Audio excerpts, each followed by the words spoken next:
മനുഷ്യന്റെ ഹൃദയത്തിന് ആശ്വാസവും ഏതൊരു മനുഷ്യന്റെ ഹൃദയത്തിന് സമാധാനവും സന്തോഷവും നൽകി തരാൻ കഴിയുന്ന ഒരേ ഒരു നാമം യേശുക്രിസ്തുവിന്റെ നാമമാണ്.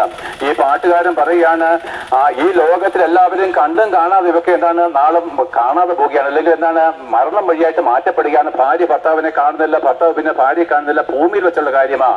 എന്നാൽ മരിച്ചവരെല്ലാവരും വീണ്ടും എന്താണ് ദൈവത്തിന്റെ സിംഹാസനത്തിൽ കണ്ടുമുട്ടുന്ന ഒരു ദിവസം ഉണ്ട് താനും. എന്നാൽ ഭൂമിയിൽ നമ്മൾ ആശയം വെച്ചിരിക്കുന്ന ഒരു വ്യക്തിയെ നമ്മൾ നാളെ കാണുന്നില്ല. കാരണം എന്താണ്, മനുഷ്യരായിരിക്കും നമ്മൾ വെറും ഒരു ശ്വാസമല്ലയോ. അല്ലയോ സ്നേഹിത, നീ നിന്റെ പണത്തിൽ ഊറ്റം കൊള്ളുന്നുവോ? അരുത്. ആ പണം എന്താണ്, അത് നഷ്ടപ്പെട്ടു പോകും. മരണത്തിൽ നിന്നെ രക്ഷിപ്പാൻ കഴിയത്തില്ല. എത്രയോ സമ്പന്നന്മാര് അല്പം സ്നേഹത്തിന് വേണ്ടി കൊതിക്കുന്നു. അല്ലയോ പുരുഷ, നീ നല്ല മസിൽ പവറുള്ള നല്ല കരുത്തനായിരിക്കുന്ന ഒരു മനുഷ്യനാണ്, ശരി തന്നെ. പക്ഷെ നിന്റെ ഹൃദയത്തിന് ആശ്വാസം നൽകി തരുവാൻ നിന്റെ കരുത്തുറ്റ ശരീരത്തിന് കഴിയുന്നില്ല. പെൺകുട്ടികളോടും സ്ത്രീകളോടും പറഞ്ഞു, നിങ്ങളുടെ സൗന്ദര്യത്തിലോ മറ്റു വിധമായിരിക്കുന്ന പ്രൗഢികളിലോ നിങ്ങൾ അഹങ്കരിക്കല്ലേ. ചിലർ കുടുംബ മഹിമകൾ അഹങ്കരിക്കുന്നു. ഞങ്ങൾ പാരമ്പര്യ പ്രകാരം ഇന്ന കുടുംബമാണെന്ന് പറഞ്ഞ് ചിലരെന്താണ് ദൈവത്തെ തള്ളിക്കളയുന്നു. പ്രിയപ്പെട്ടവരെ, ഇതെല്ലാം നാളെ നഷ്ടപ്പെട്ടു പോകുന്നതാണ്. ഒരു ദിവസം മരണം വഴിയായിട്ട് നമ്മളും ഈ ഭൂമിയിൽ നമ്മൾ പ്രശംസിച്ച എല്ലാത്തിനെയും തള്ളിക്കളയും. അതേ പ്രിയപ്പെട്ട, നമ്മൾ ഉന്നത ഭാവം കാണിച്ച് നമ്മുടെ മതഭക്തി പാരമ്പര്യങ്ങള് നമ്മുടെ ധനമഹാത്മ്യങ്ങള് എല്ലാം ഒരു ദിവസം മരണം വഴിയായിട്ട് മാറിപ്പോയി കഴിഞ്ഞാൽ ആർക്കും നമ്മളെ സഹായിക്കാൻ കഴിയാത്ത നിത്യശിക്ഷാവിധിയിലേക്ക് പോവുകയാണ്. ആകിയാൽ നിരവധി പ്രസംഗം എന്റെ വാഴുന്നവരെ കേട്ട് നിങ്ങളോട് ഞാൻ പറയുന്നു, ഒരു സഹായകൻ നമുക്ക് വേണ്ടി സ്വർഗത്തിലുണ്ട്. ആരുടെയും ഹൃദയം കലങ്ങിപ്പോകണ്ട, ദൈവത്തിൽ വിശ്വസിപ്പീൻ, എന്നിലും വിശ്വസിപ്പീൻ. നോക്ക് പ്രിയപ്പെട്ട, നീ വളരെ ഉന്നതനാണ് എനിക്കറിയാം, സുവിശേഷത്തിനോട് നിനക്കെന്താണ് ഭയങ്കര ശത്രുത്വമാണ് എനിക്കറിയാം. പക്ഷെ എന്തുകൊണ്ടാണ് ഓരോ വട്ടവും നിന്റെ വീട്ടുവാതിൽക്കല് സുവിശേഷം പറയുമ്പോൾ ഓരോ വട്ടവും നീ എന്നെ തള്ളിക്കളഞ്ഞത് വഴി ഓരോ ദിവസം കഴിയുന്നതോറും നിന്റെ വേദന വർദ്ധിക്കുകയാണ്. കാരണം എന്താണ്, നിന്റെ രക്ഷകനെ നീ തള്ളിക്കളയുകയാണ്, നിന്റെ സമാധാനദായകനെ നീ ഉപേക്ഷിച്ച് കളയാണ്. നിന്റെ പണത്തിനോ പ്രൗഢിക്കോ പാരമ്പര്യത്തിനോ നൽകി തരുവാൻ കഴിയാത്ത ദിവ്യ സമാധാനം ഞാൻ അനുഭവിക്കുന്നു. പ്രിയപ്പെട്ട, ഞാൻ എന്റെ മതം തള്ളിക്കളഞ്ഞത് വഴിയും എന്റെ പാരമ്പര്യത്തെ ഞാൻ വെറുത്തത് വഴിയും അതിനെല്ലാം എന്താണ് അതിൽ നിന്ന് ഞാൻ മാനസാന്തരപ്പെട്ട് ക്രിസ്തുവിനെ അംഗീകരിച്ചത് വഴി ഞാൻ അനുഭവിക്കുന്ന മഹാസന്തോഷം, സമാധാനം, മരിച്ചതിന് ശേഷമുള്ള നിത്യജീവിതം ഒക്കെ ഞാൻ ആസ്വദിക്കുന്നു. ആകിയാൽ ആ വഴിയിലേക്ക് നിങ്ങളും കടന്നു വരേണ്ടതിന് പ്രിയപ്പെട്ടവരെ ദൈവം ചോദിക്കുന്നു, ഇന്ന് നീ മരിച്ചാൽ നിന്റെ നിത്യത എവിടെയാണ്? നീ വലിയ ഉന്നതനാണല്ലോ, നീ സുവിശേഷത്തിനെതിരെ സംസാരിക്കുന്നവരാണല്ലോ, ശരി തന്നെ. ഇന്ന് നീ മരിച്ചാൽ നിന്റെ നിത്യത എവിടെയാണ്? നിന്റെ ഉന്നത ഭാവം നിന്നെ സ്വർഗീയ രാജ്യത്തിലേക്ക് പ്രവേശിക്കത്തില്ല.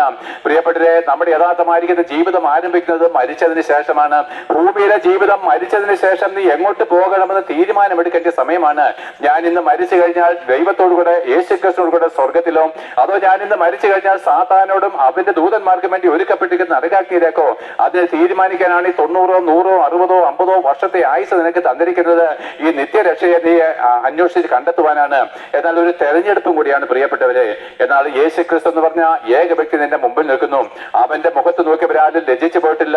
അവരുടെ മുഖമോ പ്രകാശിതമായി എഴുതിയിരിക്കുന്നുകൊണ്ട് നിന്റെ മുഖത്ത് പ്രകാശവും നിന്റെ ഹൃദയത്തിൽ ആനന്ദവും നൽകി തരുവാൻ കഴിയുന്ന ഈ നസറേയനായിരിക്കുന്ന യേശുക്രിസ്തു നിന്റെ ഏകരക്ഷകൻ നിനക്ക് അംഗീകരിപ്പാൻ ഒരു അവസരം കൂടി നൽകി തരികയാണ്.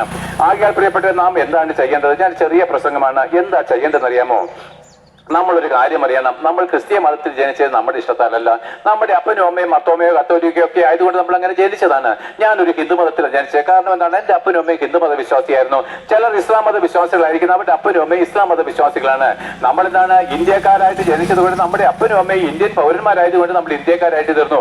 അതിനകത്തും ഇപ്പോൾ ഗവൺമെന്റിന് സംശയം വന്നിരിക്കുകയാണ്. പ്രിയപ്പെട്ട, നമ്മൾ പാകിസ്ഥാനിലാണ് ജനിച്ചതെങ്കിൽ നമ്മൾ ദുഷ്കരണം ഇന്ത്യൻ പട്ടാളക്കാരെ വധിക്കുമായിരുന്നു. നമ്മൾ ഇന്ത്യക്കാർക്ക് വേണ്ടി ഇന്ത്യക്ക് വേണ്ടി യുദ്ധം ചെയ്യാൻ നമ്മുടെ മക്കളെ പട്ടാളത്തിലേക്ക് അയക്കുമ്പോഴേ നമ്മൾ പാകിസ്ഥാനിലായിരുന്നുവെങ്കിൽ നമ്മൾ എന്താണ് ഇന്ത്യൻ പട്ടാളക്കാരെ കൊന്നെടുക്കാൻ നമ്മുടെ കുഞ്ഞുങ്ങളെ അയക്കുമായിരുന്നു. എന്ന് വെച്ചാൽ ജന്മം കൊണ്ട് കിട്ടുന്ന യാതൊന്നിലും ദൈവമായിരിക്കുന്ന സാന്നിധ്യമില്ല. ഒരുവൻ ക്രിസ്തീയ മതത്തിൽ ജനിച്ചതുകൊണ്ട് സത്യദൈവമായിരിക്കുന്ന ക്രിസ്തുവിനെ അറിയണമെന്നുമില്ല. ആകയാൽ പ്രിയപ്പെട്ടവരെ, ദൈവത്തിന്റെ അഗാധമായിരിക്കുന്ന സ്നേഹം മാത്രം ഒരിക്കൽ കൂടെ പറയുന്നത് എന്തിനാണ് ഇത് പറയുന്നത് അറിയാമോ? ഇന്നും നാളെയുമായിട്ടൊക്കെ നമ്മളിവിടെ മരിച്ചാലും മരിച്ചതിന് ശേഷം നമ്മളെല്ലാം കണ്ടുമുട്ടും. നിങ്ങളുടെ സുവിശേഷം അറിയിപ്പാൻ കൽപ്പിച്ചാക്കപ്പെട്ട ഞാനത് പറയുന്നില്ലെങ്കിൽ കുറ്റക്കാരാണ്. ദുഷ്ടനോട് ദുഷ്ട, നീ നിന്റെ ദുഷ്ടതയിൽ മരിക്കുമെന്ന് പറയുമ്പോഴേ അവൻ തന്റെ ദുഷ്ടത വിട്ട് മാനസാന്തരപ്പെടുന്നുവെങ്കിൽ അവന്റെ ദുഷ്ടത അവനെ കൊല്ലുകയില്ല, അവൻ എന്നേക്കും ജീവിക്കും. അതുകൊണ്ട് പ്രിയപ്പെട്ടവരെ, നിങ്ങളുടെ ദുഷ്ടത വിട്ടുമാറുവാനും നിങ്ങൾക്കൊരു മാനസാന്തരം ഉണ്ടായിട്ട് ദൈവത്തിന്റെ മക്കളും വിശുദ്ധന്മാരുമായിട്ട് രൂപാന്തരം ചെയ്യപ്പെടാനും സുവിശേഷം അറിയിക്കേണ്ടത് ആവശ്യമാണ്. അതേ ക്രിസ്ത്യാനികളോടും സുവിശേഷം അറിയിക്കണം, യഹൂദന്മാരോടും അറിയിക്കണം, എല്ലാവരോടും അറിയിക്കണം. അതുകൊണ്ട് പ്രിയപ്പെട്ടവരെ, കേട്ടുകൊള്ളുകയും സകല സ്ഥലവാസികളോടും സകല ദേശനിവാസികളോടും ഈ കേരളം അങ്ങോളം ഇങ്ങോളം പോയി ഞാൻ സുവിശേഷം ഘോഷിക്കുന്നവനാണ്. മുസ്ലിങ്ങളുടെ നടുവിൽ മാത്രം നിന്നും ഹിന്ദുക്കളുടെ നടുവിൽ ബൈബിൾ മാത്രം പ്രസംഗിക്കുന്നവരാണ്. എന്നാൽ അവരിൽ ഒരാളെ പോലെ മാത്രമേ ദൈവം നിങ്ങളെയും കണ്ടെത്തുള്ളൂ. നിങ്ങൾ ഒരു മതഭക്തിയിലാണ്. ആകിയാൽ പ്രിയപ്പെട്ട ദൈവത്തിന്റെ അഗാധമായിരിക്കുന്ന സ്നേഹം 2000 വർഷങ്ങൾക്ക് മുമ്പ് നമുക്ക് കാണിച്ചു തന്നതാണ്. 2000 വർഷങ്ങൾക്ക് മുമ്പ് ദൈവത്തിന്റെ മഹാകരുണ ഇവിടെയുള്ള ക്രിസ്തീയ മതവിശ്വാസികൾ ഇപ്പോഴും എന്താണ് തന്നെത്താൻ അടിച്ച് കരയാറുണ്ട്. മശിഹാ തമ്പുരാനെ ഞങ്ങളോട് കരുണ കാണിക്കണമേ. പ്രിയപ്പെട്ട നിങ്ങൾ പോഷത്വമാകുന്നു ചെയ്യുന്നത്. 2000 വർഷങ്ങൾക്ക് മുമ്പ് ദൈവം കരുണ ചെയ്തു കഴിഞ്ഞതാണ്. 2000 വർഷങ്ങൾക്ക് മുമ്പ് തന്റെ ഏകജാതനായ പുത്രനായിരിക്കുന്ന ക്രിസ്തുവിനെ നമുക്ക് ഓരോരുത്തർക്കും പകരക്കാരനായിട്ട് ക്രൂശിൽ തറച്ചു കൊന്നതാണ്. അതിൽ വിശ്വസിപ്പാൻ മനസ്സില്ലാതെ ഇന്നും കരുണ കാണിക്കണം എന്ന് പറഞ്ഞു കഴിഞ്ഞാൽ സ്വന്തം പുത്രനെ നൽകി തന്നവൻ വേറെ ഇനി എന്താ തരാനുള്ളൂ? പ്രിയപ്പെട്ടെ, തന്റെ ഏകജാതനായ പുത്രനെ നമുക്ക് പാപപരിഹാരം ബലിയായിട്ട് അർപ്പിക്കപ്പെട്ടെടുത്ത് ഇനി നമുക്ക് എന്ത് കരുണയും സ്നേഹവുമാണ് ദൈവം തരുവാനുള്ളത്? ദൈവത്തിന്റെ കരങ്ങളിൽ അതിനേക്കാളും ഉന്നതമായിട്ട് ഒന്നും തരുവാൻ കഴിയുന്നില്ല. 2000 വർഷങ്ങൾക്ക് മുമ്പ് ദൈവത്തിന് നിനക്ക് തരുവാനുള്ളത് സകലവും നൽകി തന്നു കഴിഞ്ഞതാണ്. ആ സകലതും എന്ന് പറഞ്ഞു കഴിഞ്ഞാൽ സകലവും നൽകി തന്നത് ആ പുത്രനെയാണ്, തന്റെ ഏകജാതനായ പുത്രനെ തന്നെ. അവനെ ആദരിക്കാതെ നമുക്ക് ഓരോരുത്തർക്കും പകരക്കാരനായിട്ട് പാപികളായിരിക്കും നമുക്ക് വേണ്ടി അവനിതാ ക്രൂശിലേക്ക് അയച്ചുവെങ്കിൽ ദൈവത്തിന്റെ സ്നേഹം 2000 വർഷങ്ങൾക്ക് മുമ്പ് വെളിപ്പെട്ട് വന്നതാണ്. ആ കാരണം എന്താണ്? 6000 വർഷങ്ങൾക്ക് മുമ്പ് ദൈവത്താൽ സൃഷ്ടിക്കപ്പെട്ട ഒരു പുരുഷൻ ആദം എന്ന പേര്, അവരിൽ നിന്ന് തന്നെ ഭാര്യ, അവരിലുണ്ടായ മക്കള്, ഇവരാരും ദൈവത്തിന്റെ മക്കളല്ല. ആദം പാപം ചെയ്യുന്ന ആളിൽ അവൻ സാത്താന്റെ സന്തതിയായിട്ട് തീർന്നു. ആകിയാൽ നമ്മൾ പാപി എന്ന് പറഞ്ഞാൽ സാത്താന്റെ സന്തതി എന്നാണ് അർത്ഥം. പ്രിയപ്പെട്ട ആരും എന്താണ് കഴിക്കേണ്ട? നമ്മൾ പാപിയാണെന്ന് പറഞ്ഞാൽ സാത്താന്റെ സന്തതി, ആദമിന്റെ സന്തതി എന്നാണ് അതിന്റെ അർത്ഥം. ദൈവത്തിന്റെ മക്കൾ, ദൈവവുമായിട്ട് നമുക്കൊരു ബന്ധവുമില്ല. കാരണം നിങ്ങൾ തന്നെ പറയുന്നു ദൈവമേ നീ ഏക പരിശുദ്ധനാകുന്നു, ബലവാനെ നീ ഏക പരിശുദ്ധനാകുന്നു. അതേ നാവ് കൊണ്ട് തന്നെ ഞാൻ പാപിയാണ്, ബലഹീനാന്ന് പറയുമ്പോൾ ദൈവവും നീ തമ്മിൽ ശത്രുതയിലാണെന്നും ബലഹീനനും പാപിയുമായിരിക്കും നീ ഇന്ന് ഈ ബലഹീനതയിലും പാപിയുമായിട്ട് മരിക്കുകയാണെങ്കിൽ ബലവാനും പരിശുദ്ധനുമായിരിക്കും ദൈവത്തോടെ ജീവിക്കാൻ കഴിയത്തില്ലെന്നുള്ള ഒരു എന്താണ് LKG വിദ്യാർത്ഥികളുടെ ലോജിക്കെങ്കിൽ നിങ്ങൾക്കുണ്ടായിരുന്നെങ്കിൽ നന്നായിരുന്നു പ്രിയപ്പെട്ടവരെ. ആകിയാൽ നോക്കുവിന് ആദമിന്റെ മക്കളായിരിക്കും നമ്മളെ ആദമിന്റെ പാപത്തിൽ നിന്ന് വിടുവിച്ച് ദൈവത്തിന്റെ മക്കളാക്കി തീർക്കേണ്ടതിന് ഇതാ ഇസ്രായേലിന്റെ ഉപദേശകനായിരിക്കുന്ന നിക്കോദോമസോട് ചോദിച്ചു. അവൻ പറഞ്ഞൊരു കാര്യമുണ്ട്, നീ വീണ്ടും ജനിക്കുന്നില്ലെങ്കിൽ നീ ദൈവരാജ്യം അവകാശമാക്കുവാൻ കഴിയത്തില്ല. പ്രിയപ്പെട്ട നമുക്കൊരു വീണ്ടും ജനനം, ഒരു ബോണഗൻ ആവശ്യമാണത്. എങ്ങനെ സാധ്യമാക്കുമെന്നാണ് ഞാൻ പറഞ്ഞു വരുന്നത്. ഒന്നാമത് നമ്മുടെ ക്രൂസിലേക്ക് നോക്കണം. 2000 വർഷങ്ങൾക്ക് മുമ്പ് ഭൂമിയുടെ മധ്യഭാഗമായിരിക്കുന്ന യെരുശലേമില് ആ ഗോൽഗോഥ മലമുകളില് ആകാശത്തിനും ഭൂമിക്കും മധ്യേ ദൈവത്തിനും മനുഷ്യർക്കും ഇടയില് 2 കള്ളന്മാരുടെ മധ്യേ 3 ആണിമേലവൻ നട്ടുചുവയിലിൽ തൂക്കിക്കിടന്നുകൊണ്ട് എന്റെ ദൈവമേ നീ എന്നെ കൈവിട്ടത് എന്റെ നിലവിളിയോട് മരിച്ചത് നിന്നെ ഓർത്ത. അതേ കുഞ്ഞെ നിന്നെ ഓർത്താണ് കർത്താവ് കഷ്ടം സഹിച്ചത്. കാരണം എന്താണ്? ഞാൻ ഇങ്ങനെ മരിക്കുന്നില്ലെങ്കിൽ നിന്റെ പാപത്തിന്റെ ശിക്ഷ നീ ഏൽക്കണം. അത് നരകവിധിയാ പ്രിയപ്പെട്ടവരെ. അതുകൊണ്ട് സാത്താനോടും ദൂതന്മാരോടും കൂടെ നീ നരകത്തിലേക്ക് പോകാതിരിക്കേണ്ടതിന് ഞാൻ നിന്റെ പാപം മുഴുവനും ഏറ്റെടുത്ത് നിനക്ക് പകരക്കാരനായിട്ട് കാൽവരി ക്രൂശിൽ മരിക്കുകയാണ്. അതേ പാപത്തിന്റെ ശമ്പളം മരണമാണെന്നുള്ള ദൈവകോടതിയുടെ മുമ്പിൽ യേശുക്രിസ്തു ഏകനായിട്ട് നമ്മുടെ ഭാരങ്ങളെ ചുമന്നുകൊണ്ട് ഗോൽഗോഥ മലമുകളിലേക്ക് കയറിപ്പോയി.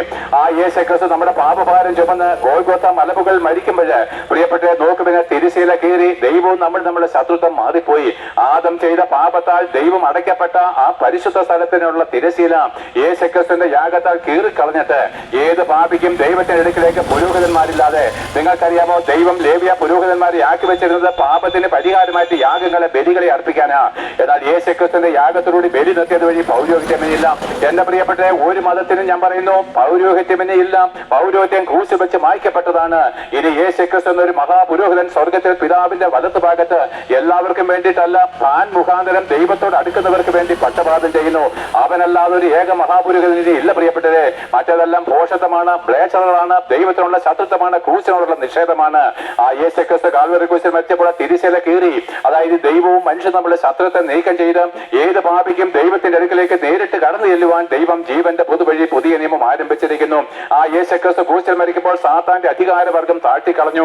അവന്റെ മേൽ ജയോത്സവം കൊണ്ടാടി മരണത്തിന്റെയും പാതാളത്തിന്റെയും താക്കോൽ യേശുക്രിസ്തു തിരികെ വാങ്ങി. അവൻ അടക്കപ്പെട്ടുവെങ്കിലും ദൈവമോ മരണഭാഷങ്ങളെ അഴിച്ചിട്ട് അവനെ 3-ാം ദിവസം ഉയർത്തെഴുന്നേൽപ്പിച്ചത് വഴി ആ യേശുക്രിസ്തു പറയുന്നു സ്വർഗത്തിലും ഭൂമിയിലും സകല അധികാരങ്ങളും എനിക്ക് നൽകപ്പെട്ടിരിക്കുന്നു. ഇതാ പൗലോസ്ലീഹ പറയുന്നു അവനിലല്ലയോ ദൈവത്തിന്റെ സകല സമ്പൂർണ്ണതയും ദേഹരൂപമായിട്ട് വസിക്കുന്നത്. ഈ സത്യദൈവമായിരിക്കുന്ന ക്രിസ്തുവിനെ അറിയാൻ വയ്യാത്തത് വഴി, ആ ദൈവത്തിന്റെ സ്നേഹം അറിയാൻ വയ്യാത്തത് വഴി നശിച്ചു പോകുന്ന മനുഷ്യരെ നിങ്ങൾ കൊമ്പിടുന്നു. നശിച്ചു പോകുന്ന മനുഷ്യരെ നിങ്ങൾ എന്താണ് ദൈവം എന്ന വണ്ണം കണക്കാക്കുന്നു. ദൈവമല്ലാത്തതിനെ നിങ്ങൾ ആരാധിക്കുന്നു. പ്രിയപ്പെട്ടവരെ, ആരാധനയ്ക്ക് യോഗ്യൻ യേശുക്രിസ്തു മാത്രമാണ്. ഒരിക്കൽ കൂടെ പറയുന്നു, ആരാധനയ്ക്ക് യോഗ്യൻ യേശുക്രിസ്തു മാത്രമാണ്. അവൻ മാത്രമേ, അവനാലത്രേ ലോകം സൃഷ്ടിക്കപ്പെട്ടത്. അവന്റെ വചനം പറയുന്നു, ആകാശത്തെയും ഭൂമിയെ സൃഷ്ടിക്കാത്ത ദേവന്മാരോ ഭൂമിയോടുകൂടെ നശിച്ചു പോകും. എന്നാൽ ആകാശത്തെ ഭൂമിയെ സൃഷ്ടിച്ചത് കൊണ്ട് നമ്മൾ അവനെ സ്തുതിക്കുന്നു. ആരാധനയ്ക്ക് അവൻ മാത്രം യോഗ്യനായിട്ട് തീർന്നിരിക്കുന്നു. അവൻ അടക്കപ്പെട്ടുവെങ്കിലും മരണപാശങ്ങളെ അഴിച്ചിട്ട് മൂന്നാം ദിവസം ഉയർത്തെഴുന്നേറ്റത് വഴി ആ യേശുക്രിസ്തു മടങ്ങി വരുവാനുള്ള സമയമാണ്. ഇന്ന് നിങ്ങൾക്ക് സുവിശേഷത്തോടെ വെറുപ്പാണ്, ഞങ്ങളെപ്പോൾ ഉപദേശമാരുടെ പരിഹാസമാണ്. ഒരുത്തം പറയുകയാണ്, എടാ ഇവനെങ്ങ് ഒരു പണിയും ഇല്ലയോ, ഒരു സ്വസ്ഥതയും തരുത്തില്ലയോ. എന്റെ പ്രിയപ്പെട്ടവരെ, ഇവിടെ വെച്ച് നിങ്ങൾക്ക് സ്വസ്ഥത തരുന്നതിനല്ല പ്രിയപ്പെട്ടവരെ, മരിച്ചതിന് ശേഷം നിത്യ നരകാഗ്നിയിലേക്ക് ഒരിക്കലും ഇല്ലാത്ത അസ്വസ്ഥതയിലേക്ക് പോകാതിരിക്കേണ്ടതിനാ ഈ മൈക്യം കെട്ടി പ്രസംഗിക്കുന്നപ്പോൾ നിങ്ങളോടുള്ള സ്നേഹമാണ് സുവിശേഷം. അതുകൊണ്ട് നിന്റെ ഹൃദയകാഠിന്യവും ദഹന ഹൃദയം കൊണ്ട് നിന്റെ രക്ഷകനെ നിങ്ങൾ കണ്ടെത്തുവാൻ കഴിയുന്നില്ല. കണ്ടോ, ആ സ്വർഗത്തിൽ ഇരുന്നവൻ ആകാശത്തെയും ഭൂമിയെ സൃഷ്ടിച്ചവന് ഒരു മനുഷ്യനായിട്ട് ഇറങ്ങി വന്ന് മനുഷ്യരുടെ തുപ്പലേറ്റ് നിനക്ക് വേണ്ടിയിട്ടാണ് നിങ്ങളുടെ താഴ്മ കണ്ടോ. നീയോ നരകത്തിൽ ജനിച്ചവൻ, നരകത്തിൽ ജീവിക്കുന്നതിന്, എന്നിട്ട് നിന്റെ ഉന്നത ഭാവം കണ്ടോ. ഈ സൂര്യന്റെ വെളിച്ചം നീ ഇന്ന് ശ്വാസം വലിച്ചതെല്ലാം കർത്താവിന്റെ കരുണയില്ല. എന്നാൽ ആ കർത്താവ് തന്നെ നിനക്ക് വേണ്ടി തന്നെത്താൻ താഴ്ത്തിയെങ്കിൽ എന്തുകൊണ്ട് കുഞ്ഞെ നിനക്കൊന്ന് താഴ്ത്തിക്കൂടാ? ഈ കർത്താവിന്റെ മുമ്പിൽ ഒന്ന് വന്ന് പറയാം, കർത്താവേ നീ എനിക്ക് വേണ്ടി മരിച്ചുവോ, ഞാൻ നിന്നെ സ്നേഹിക്കുന്നു, എനിക്ക് വേണ്ടി മരിച്ചവനെ ഞാൻ സ്നേഹിക്കുന്നു. പ്രിയപ്പെട്ട, അതിനാണ് മനുഷ്യന് കഴിയാതിരുന്നത്. നിങ്ങൾ ഒരുപക്ഷെ പള്ളിക്ക് വേണ്ടിയോ ക്ഷേത്രങ്ങൾക്ക് വേണ്ടിയോ ലക്ഷങ്ങൾ കൊടുക്കുമായിരിക്കാം, നിങ്ങളുടെ ശരീരത്തെ ദണ്ഡിപ്പിക്കുമായിരിക്കാം, നോയമ്പൊക്കെ നോക്കാൻ നിങ്ങൾക്ക് മനസ്സുണ്ട്. പക്ഷേ എനിക്ക് വേണ്ടി മരിച്ചവനെ തിരിച്ച് സ്നേഹിപ്പാൻ നിനക്ക് കഴിയാത്തതാണ് നിന്റെ പാപം. അങ്ങനെയുള്ളവർക്കാണ് ശിക്ഷാപതി. സ്നേഹിക്കുക എന്ന് പറഞ്ഞാൽ അനുസരിക്കുകയാണ്. എന്നാൽ യേശുക്രിസ്തു മരണത്തെ ജയിച്ചുയർത്തെഴുന്നേറ്റ് ആകാശത്തിലും ഭൂമിയിലും സ്വർഗത്തിലും ഭൂമിയിലും സകല അധികാരങ്ങളും ഉള്ളവൻ അവനിതാ ദൈവത്തിന്റെ വലത്ത് ഭാഗത്ത് അമർന്നിരിക്കുന്നു. അവൻ മടങ്ങി വരുവാനുള്ള സമയമായിരിക്കുന്നു. പ്രിയപ്പെട്ട, സമയം വളരെ അതിക്രമിച്ചിരിക്കുന്നു. യേശുക്രിസ്തു മടങ്ങി വരുവാനുള്ള സമയമായിരിക്കുന്നു. അല്ലെങ്കിൽ ഈ ഭൂമിയിലെ നമ്മുടെ ജീവിതം തീരുവാനുള്ള സമയമായിരിക്കുന്നു. ആ യേശുക്രിസ്തു മടങ്ങി വരുമ്പോൾ നിനക്ക് അവന്റെ മുമ്പിൽ ധൈര്യത്തോടെ നിൽക്കേണ്ടതിന് പാപമോചനം ആവശ്യമാണ്. പാപിയും ദോഷിയുമായിരിക്കുന്നവരെ, നിങ്ങൾക്കൊരു പാപമോചനം ലഭിക്കുന്നില്ലെങ്കിൽ നിങ്ങൾ നരകത്തിലേക്ക്, തീയിലേക്ക് തള്ളപ്പെടും. അത് പുരോഹിതന്മാരായാലും ശരി, പാപിയായിട്ട് അടക്കപ്പെട്ട എല്ലാവരും നരകത്തിലേക്ക് തള്ളപ്പെടും. ആകയാൽ പാപമോചനത്തിന് വേണ്ടി ഞാൻ എന്ത് ചെയ്യണം? മാനസാന്തരപ്പെടണം. എന്ന് വെച്ച് കഴിഞ്ഞാൽ ഇന്നേ വരെ നിങ്ങളെ രക്ഷിപ്പാൻ കഴിയാത്ത പാരമ്പര്യത്തെയും പൗരോഹിത്യത്തെയും തള്ളിക്കളഞ്ഞ് നിനക്ക് വേണ്ടി സ്വർഗം വിട്ട് ഇറങ്ങി വന്ന് കഷ്ടമേറ്റ് മരിച്ച് ഉയർത്തെഴുന്നേറ്റ് രാജാവായിട്ട് മടങ്ങി വരുന്ന ഈ യേശുക്രിസ്തുവിനെ ഏകരക്ഷകനും ഏക കർത്താവും ഏക ദൈവമായിട്ട് അംഗീകരിച്ച് അവനെ മാത്രമേ ആരാധിക്കാവൂ എന്നുള്ള ദൈവ നിയമത്തിലേക്ക് വരണം. അതിനുശേഷം പ്രിയപ്പെട്ട സ്നാനം ഏൽക്കണം. ഇല്ല പ്രിയപ്പെട്ട, സ്നാനത്താൽ അല്ലാതെ പാപമോചനമില്ല. മാമോദിസ ഒന്ന് മാത്രമേ പാപമോചനത്തിനായിട്ടുള്ളൂവെങ്കിൽ നിത്യാവിശ്വാസ പ്രമാണം സത്യമാണ് എഴുതിയിരിക്കുന്നത്. എന്നാൽ അപ്പോസ്തലന്മാരുടെ കാലത്ത് എന്താ ചെയ്യുന്നറിയാമോ? ഒരുവൻ വിശ്വസിച്ചു കഴിഞ്ഞാൽ അവനെ പൂർണ്ണമായിട്ടും ജലസ്നാനപ്പെടുത്തി അവനെ യേശുക്രിസ്തുവോട് ചേർക്കുകയായിരുന്നു, സഭയോട് ചേർക്കുമായിരുന്നു.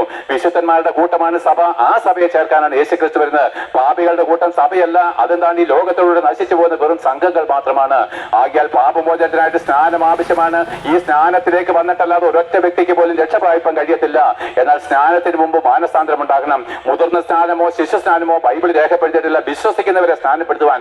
അതുകൊണ്ട് വിശ്വസിച്ചിട്ട് വേണം നിങ്ങൾ സ്നാനമേൽക്കുവാൻ. പ്രിയപ്പെട്ടവരെ, ഇവിടെയാണ് നിങ്ങൾ പിശാചിന്റെ രാജ്യത്തിൽ നിന്ന്, ഇരുട്ടിന്റെ അധികാരത്തിൽ നിന്ന് സ്നേഹസ്വരൂപനായ പുത്രന്റെ രാജ്യത്തിലേക്ക് പ്രവേശിക്കുന്നത്. ഈ സ്നാനത്തോടു കൂടിയാണ്.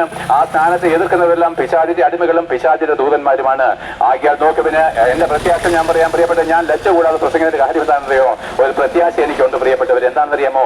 ഇന്ന് ഞാൻ മരിക്കുകയോ കൊല്ലപ്പെടുകയോ ഒക്കെ ചെയ്തേക്കാം, യേശുക്രിസ്തു മടങ്ങി വരാം. പക്ഷെ എന്താണ്? ആ തേജസ് പൂർണ്ണരായിരിക്കുന്ന കർത്താവിനോട് കൂടെ 1000 ആണ്ട് ഭൂമി വാഴുകയും അതിനുശേഷം ലോകാവസാനത്തിൽ ദൈവത്തോടു കൂടെ എന്നേക്കും ജീവിക്കുകയും ചെയ്യാം എന്നുള്ള ഉറപ്പുള്ളത് കൊണ്ടാണ് സുവിശേഷം പറയുന്നത്. അല്ലാതെ അന്തരീക്ഷത്തിൽ വെറുതെ വൃത്തം വരയ്ക്കുന്നവരുടെ കൂട്ടത്തിൽ നിന്നല്ല. നല്ല ഉറപ്പുണ്ട് പ്രിയപ്പെട്ടവരെ. ഇന്ന് മരിക്കുകയോ ഞാൻ എന്താണ് ഇന്ന് ക്രിസ്തു വരികയോ ചെയ്താൽ ഞാൻ എന്റെ കർത്താവിനുള്ളവനാണ്, ഞാൻ ദൈവത്തിനുള്ളവനാണ്, നല്ല വ്യക്തമുണ്ട്. എന്നെ മാനസാന്തരത്തിലേക്ക് വരുമ്പോൾ ദൈവം ഒരു വചനം പറഞ്ഞ വിളിച്ചത്, നീ എനിക്കുള്ളവൻ തന്നെ. അതേ പ്രിയപ്പെട്ടവരെ, ഞാൻ ദൈവത്തിനുള്ളവനാണ്, യേശുക്രിസ്തുവിനുള്ള നല്ല ഉറപ്പുള്ളത് കൊണ്ടാണ് പ്രസംഗിക്കുന്നത്. ആകിയാൽ പ്രിയപ്പെട്ടവരെ, സ്നാനമേറ്റ ആത്മാവിനെ പ്രാപിച്ചവര്, അങ്ങനെ സ്നാനമേറ്റവരോട് ചേർന്ന് വേണം കൂട്ടായ്മ ആചരിക്കാൻ. അവരെ വിശുദ്ധന്മാരും ദൈവം പറയുന്നു. ആ വിശുദ്ധന്മാരെ തേടി, അല്ലെങ്കിൽ ഓരോ ദിവസം നാൾ കഴിയുന്തോറും തന്നെത്താൻ ശുദ്ധീകരിക്കുന്ന ഈ വിശുദ്ധന്മാരെ തേടി കർത്താവ് മടങ്ങി വരുമ്പോൾ അവരുടെ കൂട്ടത്തിൽ ആ നിങ്ങളും ഉണ്ടായിത്തീരട്ടെ എന്ന് ആശംസിച്ചുകൊണ്ട് ഈ പ്രസംഗം നിർത്തുകയാണ്. ഇല്ല എങ്കിൽ 1000 ആണ്ട് കഴിഞ്ഞുള്ള ലോകാവസാന ദിവസം നിങ്ങൾ കല്ലറ വിട്ട് എഴുന്നേക്കും. യേശുക്രിസ്തു സിംഹാസനത്തിന് മുമ്പിൽ ഇതേപോലെ ഈ പ്രസംഗത്തിന് കണക്ക് തീർക്കുമ്പോൾ അവൻ നിങ്ങളെ നിത്യമായിരിക്കും നരകത്തിലേക്ക് തള്ളിക്കളഞ്ഞാൽ ഒരു പുരുഷന്റെ നെഗളിച്ച കണ്ണുകളൊന്നും ഉയർത്തില്ല. ഒരു പുരുഷന്റെ നെഗളിച്ച കണ്ണുകളൊന്നും ഉന്നത ഭാവം കാണിക്കത്തില്ല. കർത്താവെ പറ്റിപ്പോയല്ലോ എന്ന് പറഞ്ഞുകൊണ്ട് നിരാശയോടെ ഹതാശയരായിട്ട് നിങ്ങൾ നരകത്തിലേക്ക് എറിയപ്പെട്ടാൽ പുരോഹിതന്മാരുടെ ധൂവപ്രാർത്ഥനയ്ക്കോ പിണ്ടാടിയന്തോ നിന്നെ രക്ഷിപ്പാൻ കഴിയത്തില്ല. എന്നേക്ക് നിങ്ങൾ ആ തീപ്പൊയ്കയില് ദണ്ഡനത്തിന് അടിമപ്പെട്ട് കിടക്കും പ്രിയപ്പെട്ടവരെ. അതുകൊണ്ട് മനസ്സലിവോടെ കണ്ണുനീരോടെ വേദനയോടുകൂടിയാണ് പ്രസംഗിക്കുന്നത്.